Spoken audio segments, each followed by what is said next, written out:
আপনারা স্ক্রিনে দেখতে পাচ্ছেন এই মানুষগুলোকে। কেউ আগুনের শিখায় পাইপ গলাচ্ছেন, কেউ বিশাল এক ড্রামকে ইটের দেয়ালে গেঁথে দিচ্ছেন।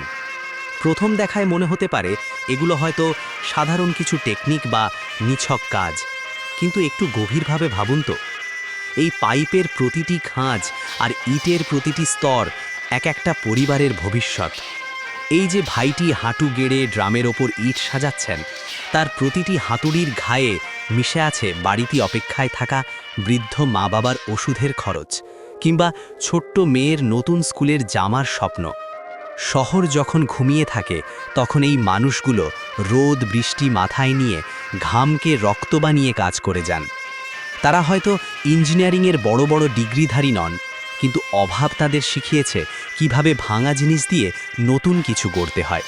একটা নীল ড্রাম যখন দেয়ালের শক্ত ভিত্তি হয়ে দাঁড়ায়, তখন বুঝবেন তাদের কাছে প্রয়োজনীয় জিনিসের অভাব থাকলেও মেধার কোনো অভাব নেই।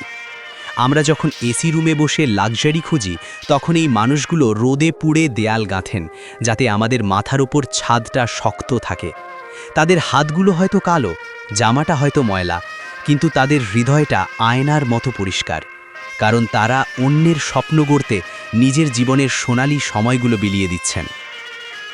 শ্রমিকের ঘাম শুকানোর আগে তার পারিশ্রমিক দিয়ে দিও, এই কথাটি আমরা সবাই জানি, কিন্তু আমরা কি তাদের প্রাপ্য সম্মানটুকু দেই?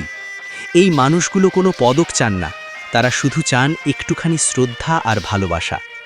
মনে রাখতেন, আজ আপনি যে অট্টালিকায় নিরাপদ বোধ করছেন, তার প্রতিটা ইটে মিশে আছে এই নাম না জানা কারিগরদের না বলা শত সহস্র দীর্ঘশ্বাস আর কঠোর পরিশ্রমের গল্প।